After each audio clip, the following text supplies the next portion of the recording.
In the last 72 hours, 3 separate industries, tech, retail, and healthcare, have all made moves that prove the era of the human employee is officially sunsetting. Like when you put it in the cart, see, look at it this way. You see what this should say? It says start shopping.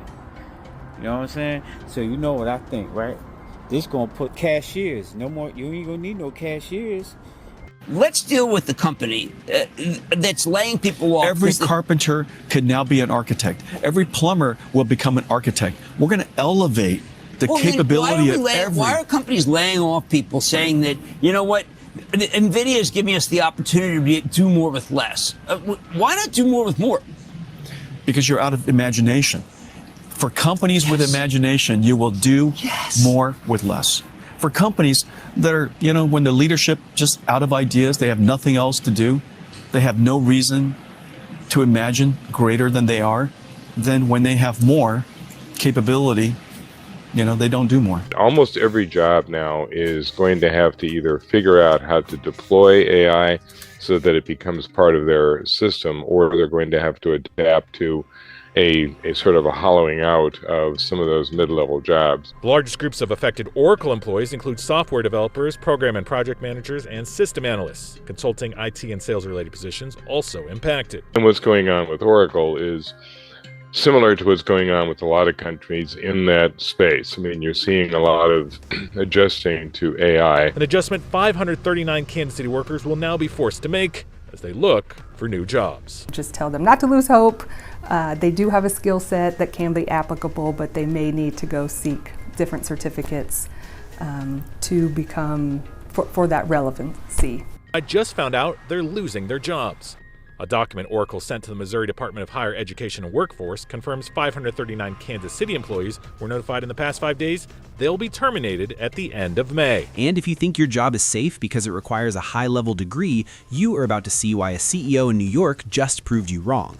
We are currently living through the most aggressive shift in the history of the modern economy. While the headlines talk about inflation and interest rates, something much darker is happening behind the closed doors of the world's most powerful boardrooms. We aren't just seeing a transition to AI, we are seeing a total liquidation of the human element. Most people watch this news and see a tragedy. I'm going to show you the business logic behind it. You'll learn how behavioral harvesting is being used to turn your current job into a training manual for your replacement, and how to stay on the winning side of this $156 billion shift. On Tuesday morning at exactly 6 a.m., 30,000 Oracle employees found out exactly what best behavior looks like in the age of omnipresent AI. They didn't get a meeting, they didn't get a phone call. They got an email from a sender titled Oracle Leadership. By 6:05 a.m., their internal access was cut, their company laptops turned into bricks, their badges, which they used to enter the building just the day before, were deactivated.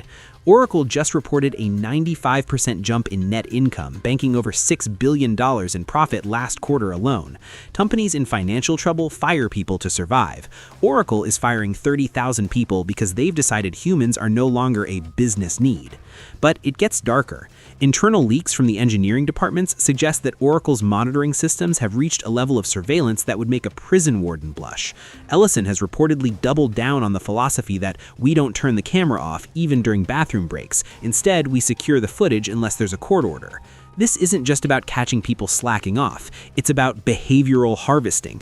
They are recording exactly how a senior engineer solves a problem, how a manager handles a conflict, and how a coder fixes a bug. They are using the 30,000 people they just fired to train the AI that will replace the remaining 130,000.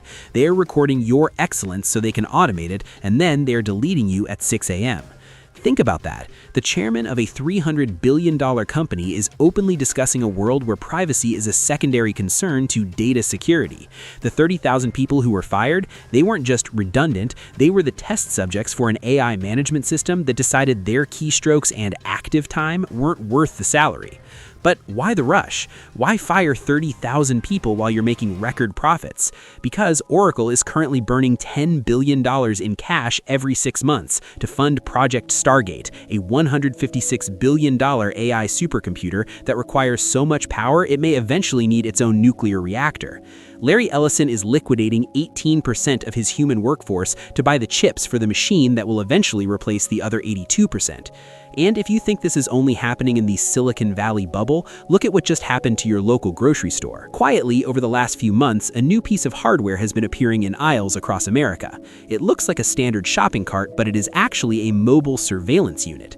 These new smart carts are designed to do one thing: eliminate the cashier. I found video evidence of these carts in action. They don't just scan your items, they have built-in high-resolution cameras and weight sensors that can identify produce without a barcode. They weigh your apples, scan your milk, and track your movement through the store. You pay on the cart screen and walk out. No human interaction, no "how is your day," no cashier. But here is the dystopian twist. These carts are part of a larger in-store intelligence system. They're recording how long you hesitate in front of a brand, what items you pick up and put back, and even your facial reaction to prices. Automation is becoming surveillance, and the retail industry is using these carts to secure the floor while firing the staff that used to prevent theft. I think this is the one where you ring up your own, like, when you put it in the cart. See, look at it, that's it. You see what it should say? It says start shopping. You know what I'm saying? So you know what I think, right? This gonna put cashiers. No more, you ain't gonna need no cashiers. If you could just pay like this, continuous guess. Let's see what happens.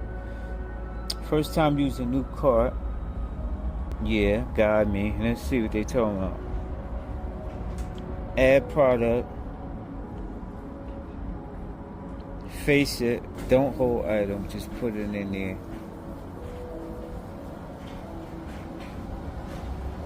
How to add produce.